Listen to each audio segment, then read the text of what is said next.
Olá, gente. Hoje nós vamos falar do tecido hematopoético e do tecido muscular. Mas, inicialmente, vamos nos preocupar apenas com o tecido hematopoético. O que vem a ser o tecido hematopoético? O nome normalmente não soa familiar. Que tal o tecido sanguíneo? Ah, esse você conhece, né? Então, por que tecido hematopoético? Isso é uma discussão acadêmica. Muitos consideram que tecido hematopoético é a área do nosso organismo onde se produz o tecido sanguíneo. Quando ele está produzido, então passa a se considerar tecido sanguíneo ou sangue. Mas qual é a produção? Aonde é produzido?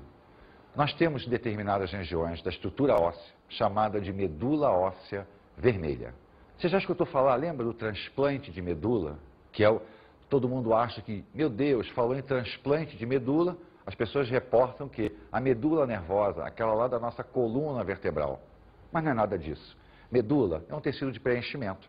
E o tecido que preenche as extremidades dos nossos ossos, quando nós estamos crianças. E depois, os nossos ossos chamados de chatos, omoplata, quadril. Esta região é chamada de tecido hematopoético ou medula óssea vermelha. Ali serão produzidas as células sanguíneas. Vamos ver um depoimento na área de transplante de medula, de extrema importância para as pessoas portadoras de leucemia mieloide. O Banco de Doadores Voluntários de Medula, que aqui no Brasil tem um nome, chama-se REDOME, que significa Registro dos Doadores Voluntários de Medula Óssea. E que a doação é um gesto de generosidade, né? Não tem grandes implicações, não tem riscos para quem vai doar, né? Aquele potencial doador vai ser colhido dele uma pequena alíquota de sangue para ser realizados os exames para fins de cadastro no Registro Nacional.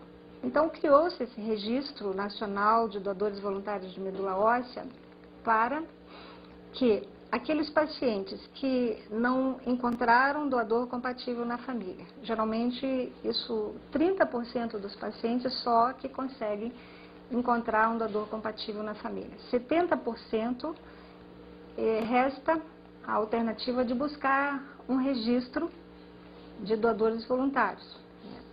O nosso registro foi criado em 1993 por Dr. José Roberto Ferenczin de Moraes, está sediado no Instituto Nacional do Câncer, no Rio de Janeiro.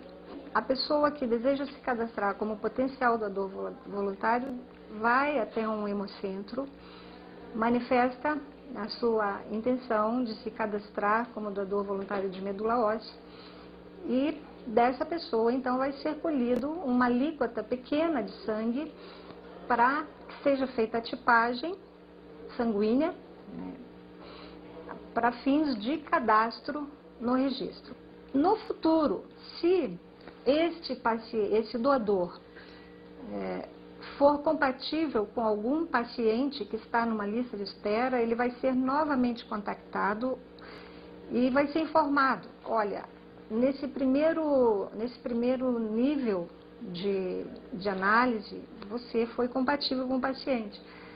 Você está sendo contactado novamente para uma segunda coleta de uma amostra de sangue para que novos exames mais aprofundados, né, que nós chamamos já de exames de média, alta resolução, possam ser realizados para confirmar se realmente você é compatível. Caso se confirmando essa compatibilidade, ele vai então ser orientado da possibilidade de vir a ser um doador. E só no final do processo, quando realmente se constatar que ele é realmente compatível com um paciente, que ele nem sabe quem, né, é que se o processo para doação da medula óssea vai ser consolidado. Né. O que a gente tem que esclarecer é que a doação da medula óssea não tem nada a ver com material coletado da coluna, porque as pessoas são equivocadas com relação a onde que é retirada a medula. Todo mundo acha que é da medula espinhal, que vai ser feita uma punção na medula espinhal, não é nada disso. né? A medula é um tecido muito importante porque ela fica no interior dos nossos ossos e é esse tecido que dá origem a todas as nossas células sanguíneas. Então, aquele doador, no momento que ele vai doar a medula para alguém, ele está doando esse material, né? Esse material que é colhido do interior do osso, da bacia, né? Eles fazem uma punção na região posterior e é colhido o material da medula óssea. A doação, ela acontece em ambiente hospitalar e fica a critério do médico que está acompanhando o processo da doação decidir se a anestesia geral ou anestesia local vai ser a mais adequada para aquele caso específico, para aquele doador específico. Os riscos relacionados à doação são mínimos, são riscos, os mesmos riscos que acontecem em qualquer procedimento cirúrgico. Riscos de anestesia. E com relação às funções que acontecem, né, existem relatos de uma dor local que pode ser sanada rapidamente com o uso de analgésicos. Gostaram da entrevista? Ela foi esclarecedora? Pois é, né? A medula óssea, ela é responsável pela fabricação de glóbulos sanguíneos. E a doação de medula é muito simples, né? Nós vamos tirar um pouquinho da nossa medula para aquela pessoa que, lamentavelmente, a sua medula parou de funcionar. Mas você não precisa ficar preocupado. A nossa medula é altamente reconstituível. Ela própria vai preencher os espaços vazios deixados pela nossa doação. Se possível, doe medula. Bom, vamos começar a falar agora do tecido sanguíneo. Só que tecido sanguíneo nós temos dois momentos, né? O sangue tem dois momentos. A grande parte, que é o plasma sanguíneo, e os chamados elementos figurados ou glóbulos sanguíneos. Vamos começar a observar o plasma, que é a maior porção. Vamos ver comigo. O que vem a ser o plasma sanguíneo? O plasma sanguíneo é constituído fundamentalmente por água. E dentro dessa água, várias substâncias são diluídas. Nós temos os íons, sódio, potássio, cálcio, magnésio, basicamente quase que toda a tabela periódica química. As proteínas, albumina, fibrinogênio, importantíssimo para a coagulação, e as chamadas imunoglobulinas. A palavra imuno diz para a gente que essa proteína está ligada ao sistema de defesa, ao sistema imunológico. Quais são as substâncias transportadas por ele, que é a principal finalidade do nosso sangue?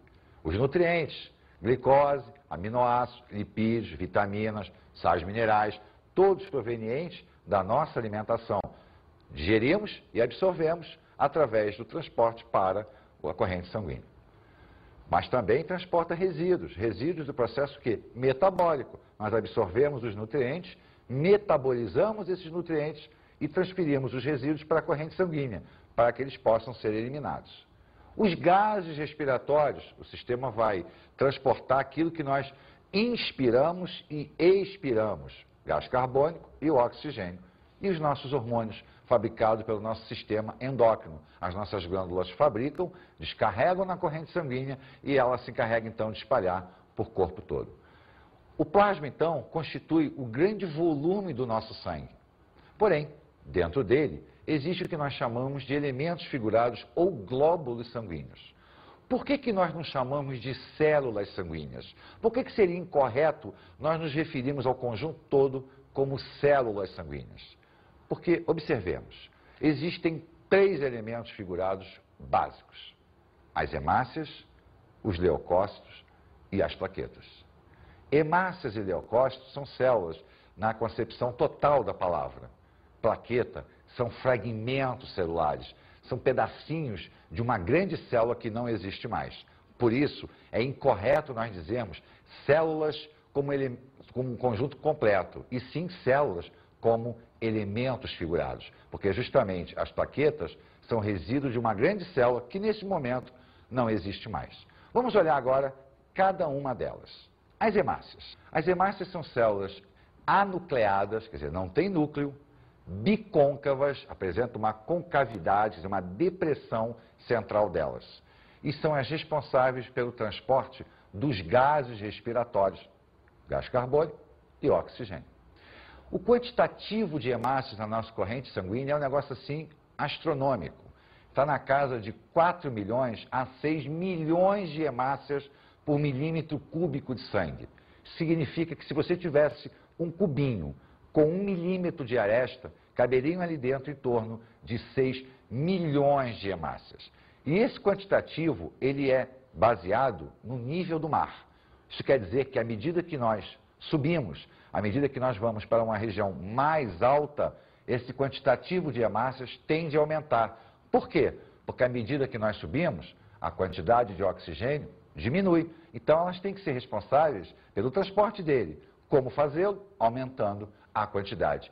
Quem faz isso? A nossa medula óssea vermelha. Ela recebe uma informação orgânica que existe pouco oxigênio e aí ela aumenta a produção de hemácias. Uma outra coisa interessante que muita gente acha que a hemácia é bicôncava, né, tem essa depressão porque ela perdeu o núcleo. Isso não é verdade. A depressão é formada devido à presença de uma proteína chamada de hemoglobina. A hemoglobina é a proteína responsável pelo transporte dos gases respiratórios.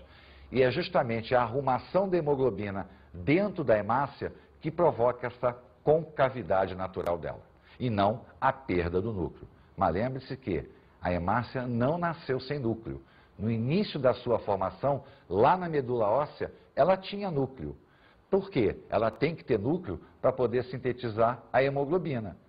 Acabou a síntese, ela vai perder o núcleo, porque a função básica dela é simplesmente o transporte dos gases. Só que isso tem um probleminha para a hemácia. Não ter núcleo significa ter pouco tempo de vida. Nós trocamos as nossas hemácias aproximadamente a cada 120 dias. Então, a cada 120 dias, novas hemácias entram na corrente sanguínea para substituir aquelas que já estão velhinhas, não conseguem mais transportar os gases respiratórios. Os leucócitos, as chamadas células brancas, são células ligadas ao mecanismo de defesa e ao mecanismo imunitário. Mas existem dois grandes grupos de leucócitos, o que nós chamamos de agranulócitos e os